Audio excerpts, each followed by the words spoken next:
अस्सलाम वालेकुम।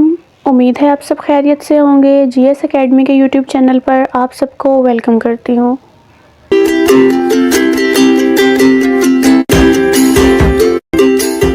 आज हम class 7 general science chapter number 4 structure of an atom की एक्सरसाइज को सॉल्व करेंगे। चलिए अब हम इसकी एक्सरसाइज को स्टार्ट करते हैं। तो सबसे पहले हमें क्वेश्चन नंबर 4.1 दिया गया है। In circle the correct option. First है हमारे पास an element with 15 protons in its atomic nucleus has atomic number. ऐसा एलिमेंट जिसके एटॉमिक न्यूक्लियस में 15 प्रोटॉन्स प्रेजेंट होंगे उसका एटॉमिक नंबर क्या होगा? 5, 10, 15 या 20। So option C is correct, 15। Next है हमारे पास the central part of an atom is called. जो एटम का सेंट्रल पार्ट होगा हम उसको क्या कहते हैं? इलेक्ट्रॉन, प्रोटॉन, न्यूट्रॉन या nucleus. Option D is correct, nucleus. Next है हमारे पास letter K is use to express the shell around the nucleus of an atom. जो हमारे पास के एटम के जो न्यूक्लियस के जो गिर्द शेल को जाहिर करने के लिए इस्तेमाल किया जाता है। फर्स्ट, सेकंड, थर्ड या fourth. Option A is correct, first. Next है हमारे पास the total number of electrons which M shell can accommodate. जो एम शेल है ये कितने इलेक्ट्रॉन्स को जमा कर सकता है? 2, 8, 18 या 32। Option C is correct, 18। Next है हमारे पास the particle of an atom having negative charge on it. ऐसा पार्टिकल एटम का जिसके ऊपर नेगेटिव चार्ज होता है वो कौन सा है? इलेक्ट्रॉन, प्रोटॉन, न्यूट्रॉन या nucleus. So option A is correct, electron. Next है हमारे पास atomic number of element present in period 2 and group 15 of periodic table. जो पीरियोडिक टेबल है इसके सेकंड पीरियड में और 15 ग्रुप में जो एलिमेंट प्रेजेंट होगा उसका एटॉमिक नंबर क्या होगा? 4, 5, 6 या 7। So option D is correct, 7। Next है हमारे पास how many periods are there in periodic table. Periodic table में कितने पीरियड्स प्रेजेंट होते हैं? 5, 6, 7 या 8। So option C is correct, 7। Next है हमारे पास formula showing maximum number of electrons in a shell. जो फॉर्मूला है वो मैक्सिमम नंबर जो है वो इलेक्ट्रॉन्स के हमें बताता है शेल में। n2, 2n2, 3n2 या 4n2। ठीक है, so option B is correct, 2n का स्क्वायर। नेक्स्ट है हमारे पास the mass of an atom is almost due to the. जो मास है एटम का वो किसकी वजह से होता है? इलेक्ट्रॉन्स, प्रोटॉन्स, न्यूट्रॉन्स या nucleus. Option D is correct, nucleus. Next है हमारे पास the particle of an element having different mass numbers. जो एक एलिमेंट के मुख्तलिफ जो मास नंबर हैं उस पार्टिकल्स को हम क्या कहते हैं? प्रोटॉन, न्यूट्रॉन, एटम या isotope. So option D is correct, isotope.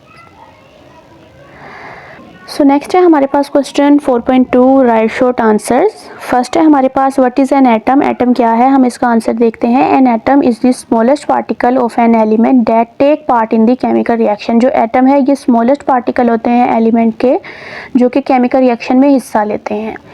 Next है हमारे पास क्वेश्चन डिफाइन एलिमेंट। एलिमेंट को डिफाइन करें। सो एलिमेंट क्या है हमारे पास? Element is a substance which is made up of same type of atoms. जो एटम्स जो सेम टाइप ऑफ एटम्स होते हैं उससे मिलकर जो है वो एलिमेंट बनता है।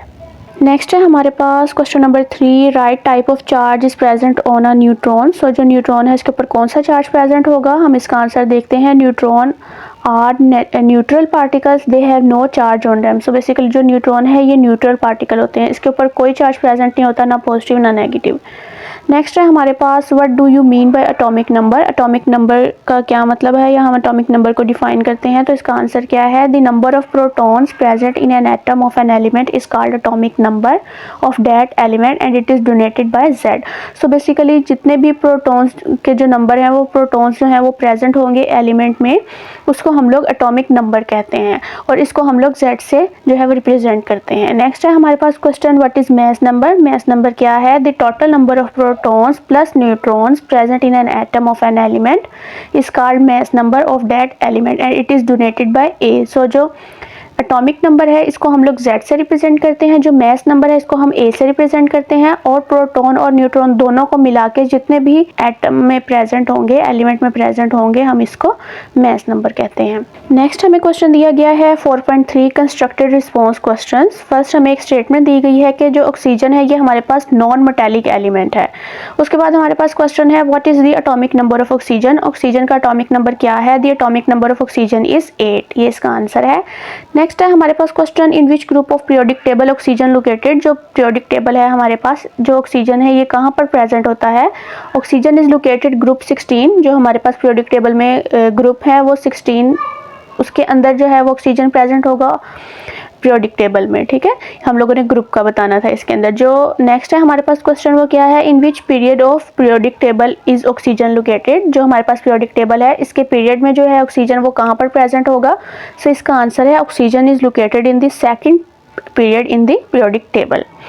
नेक्स्ट है हमारे पास question how many electrons are required by oxygen atom to complete its valence shell, जो वैलेंस शेल है ऑक्सीजन एटम का इसको कंप्लीट करने के लिए कितने इलेक्ट्रॉन्स रिक्वायर्ड होते हैं। सो इसका आंसर है an oxygen atom requires 2 electron to complete its valence shell. So 2 atoms required होते हैं ऑक्सीजन को अपना वैलेंस शेल कंप्लीट करने के लिए। नेक्स्ट हमें इसी क्वेश्चन की सेकंड स्टेटमेंट दी गई है sodium is a metallic element, जो सोडियम है ये हमारे पास मेटालिक एलिमेंट है। ठीक है, इसका क्वेश्चन किया गया है what is the symbol of sodium, sodium को हम किस चीज़ से रिप्रेजेंट करते हैं। सो इसका आंसर है the symbol of sodium is Na, जो सोडियम है हम इसको Na से रिप्रेजेंट करते हैं। नेक्स्ट है हमारे पास question what is the atomic number of sodium, sodium का एटॉमिक नंबर क्या है, the atomic number of sodium is 11। Next है हमारे पास what is the period number of sodium in the periodic table, जो सोडियम है वो पीरियड जो है पीरियोडिक टेबल में वो कहाँ पर प्रेजेंट होगा। So sodium is present in the third period in the periodic table. Next है हमारे पास what is the group number of sodium in the periodic table, periodic table में जो सोडियम है वो ग्रुप जो पीरियोडिक टेबल का है वो कहाँ पर प्रेजेंट होगा, सोडियम ग्रुप में। सो इसका आंसर है sodium is located in group 1 in the periodic table, जो ग्रुप 1 है पीरियोडिक टेबल का उसमें सोडियम जो है वो प्रेजेंट होगा। नेक्स्ट है name the family of metal to which sodium belongs, जो फैमिली है मेटल्स की सोडियम उनमें से किस में से बिलोंग करता है, किस फैमिली से बिलोंग करता है। तो इसका आंसर है sodium belongs to alkali metals, जो अल्कलाई मेटल्स हैं ये पीरियोडिक टेबल में जो है वो प्रेजेंट होती हैं। सो इसके अंदर जो है वो सोडियम जो है वो आता है। नेक्स्ट है हमारे पास question number 3 name the member of following families in the periodic table. So हमें ये कुछ दी गई हैं जैसे अल्कलाई मेटल्स है, alkaline earth metals, halogens, noble gases. So हम लोगों ने इसके अंदर लिखने हैं कि इसके अंदर कौन कौन से जो हैं वो जो एलिमेंट हैं वो प्रेजेंट होंगे या केमिकल एलिमेंट जो है वो प्रेजेंट होंगे। सो सबसे पहले हम अल्कलाई मेटल्स का देखते हैं, इसके अंदर कौन कौन से एलिमेंट्स जो हैं वो प्रेजेंट होंगे। Names of alkali metals are hydrogen, जिसको हम H से रिप्रेजेंट करते हैं, लिथियम Li से रिप्रेजेंट करते हैं, सोडियम को Na से करते हैं, पोटेशियम को K से, उसके बाद रुबीडियम Rb से, सीजियम जो है इसको Cs से करते हैं, जो फ्रेंसियम है इसको हम Fr से करते हैं। सो ये सारे जो है ये अल्कलाई मेटल्स की फैमिली में आते हैं। सो नेक्स्ट है हमारे पास बी अल्कलाइन अर्थ मेटल्स के हम लोगों ने लिखने हैं, इसकी फैमिली में कौन कौन से आते हैं केमिकल एलिमेंट्स। सो फर्स्ट है हमारे पास ब्रिलियम, जिसको हम Be से रिप्रेजेंट करते हैं। नेक्स्ट है हमारे पास मैग्नीशियम, जिसको हम Mg से रिप्रेजेंट करते हैं, calcium Ca, strontium Sr, barium को Ba से करते हैं, और जो रेडियम है इसको हम Ra से करते हैं। ये सारे जो है ये अल्कलाइन अर्थ मेटल्स में आते हैं। नेक्स्ट हैलोजेंस, हैलोजेंस जो है ये हमारे पास इसके अंदर हैलोजेंस में कौन कौन से आते हैं, फ्लोरीन जिसको हम F से रिप्रेजेंट करते हैं, क्लोरीन Cl से करते हैं, ब्रोमीन को हम Br से रिप्रेजेंट करते हैं, जो आयोडीन है इसको हम I से करते हैं, और जो एस्टाटीन है इसको हम At से करते हैं। ये सारे जो है ये हैलोजेंस की फैमिली में आते हैं। नेक्स्ट है हम लोगों ने नोबल गैसेस के लिखने हैं कि नोबल गैसेस की फैमिली में कौन कौन से एलिमेंट्स आते हैं। सो नोबल गैसेस में आते हैं helium, neon, argon, krypton, xenon and radon. ठीक है, जो हीलियम है इसको हम H से रिप्रेजेंट करते हैं, नियोन को Ne से, आर्गन को Ar से, क्रिप्टॉन को Kr से, जीनॉन को Xe से, और जो रेडॉन है इसको हम Rn से करते हैं। सो ये हमारा क्वेश्चन जो है क्वेश्चन नंबर 3 कंप्लीट है। नेक्स्ट हमारे पास क्वेश्चन नंबर 4 है name the element having same period number and group number. ऐसा कौन सा एलिमेंट है, हमने उसके नाम लिखना है जो कि जिसका पीरियड नंबर और ग्रुप नंबर जो है वो सेम होता है। सो इसका आंसर हम देखते हैं the name of element having the same period number and group number is beryllium. So जो बेरिलियम है इसका पीरियड नंबर और ग्रुप नंबर जो है वो सेम होगा। सो नेक्स्ट है हमारे पास question number 5, what does aluminium indicate. So जो Al है ये हमारे पास एल्यूमिनियम का सिंबल है। सो ऊपर 13 लिखा हुआ है, नीचे 27 लिखा है, ये हमें क्या इंडिकेट कर रहा है। सो हम इसका आंसर देखते हैं। It is the symbol of aluminium. So जो Al है ये हमारे पास एल्यूमिनियम का सिंबल है। The number on top of symbol represent atomic number which is 13। So basically जो ऊपर लिखा हुआ है टॉप पर ये हमारे पास एटॉमिक नंबर है, ठीक है। और जो नेक्स्ट है हमारे पास 27, ये क्या है, the number present below represent atomic mass which is 27। सो जो नीचे लिखा हुआ है बॉटम पर, जो बिलो लिखा हुआ है ये हमारे पास क्या है, ये एटॉमिक मास है एल्यूमिनियम का। जो ऊपर है ये हमारे पास एटॉमिक नंबर है, जो नीचे लिखा हुआ है ये हमारे पास एटॉमिक मास है एल्यूमिनियम का। नेक्स्ट है हमारे पास question number 6, why do hydrogen and जो हमारे पास बेरिलियम है ये एटम के तौर पे एग्जिस्ट करते हैं while helium and neon as molecules. So हम इसका आंसर देखते हैं कि जो हाइड्रोजन है और बेरिलियम है ये एटॉमिक फॉर्म में होते हैं हमारे पास, और जो इसका वैलेंस शेल है वो इनकम्प्लीट होता है। जबकि जो हमारे पास हीलियम और नियोन होते हैं इनका जो वैलेंस शेल है वो कंप्लीट होता है और ये नोबल गैसेस होते हैं, ठीक है। सो हम इसका आंसर देखते हैं। The hydrogen and beryllium exist in atomic form because they have incomplete valence shell. However, helium and neon exist in molecular form because they have completed their valence shell and called noble gases. Next है हमारे पास what does electronic configuration mean? Electronic configuration का क्या मतलब है? Electronic configuration represent the arrangement of electrons in orbit or shells around nuclei of an atom. So basically जो nuclei है इसके इर्द गिर्द जो shells हैं ऑर्बिट्स में जितने भी इलेक्ट्रॉन्स जो है वो रिवॉल्व करते हैं, उसकी जो अरेंजमेंट होती है वो हमारे पास इलेक्ट्रॉनिक कन्फिगरेशन कहलाती है। नेक्स्ट है हमारे पास what is difference between atom and isotope. जो एटम है और आइसोटोप है इसके अंदर क्या डिफरेंस है। जो एटम होता है ये हमारे पास, an atom is the smallest particle of an element that take part in chemical reaction. ये हमारे पास स्मॉलेस्ट पार्टिकल्स होते हैं एटम जो कि केमिकल रिएक्शन में हिस्सा लेते हैं। जबकि जो आइसोटोप हैं, atoms having same atomic number but different atomic mass are called isotopes, ठीक है। जो आइसोटोप्स हैं ऐसे एटम्स जिसका जो एटॉमिक नंबर है वो सेम होता है जबकि जो मास नंबर है वो डिफरेंट होता है, इसको हम आइसोटोप्स कहते हैं। सो नेक्स्ट है हमारे पास question number 4.4, investigate the isotopes and their uses. हम लोगों ने आइसोटोप्स के यूजेस लिखने हैं। सो हम इसके यूजेस देखते हैं। जो आइसोटोप्स हैं वो डिफरेंट फील्ड ऑफ लाइफ में यूज हो रहे हैं।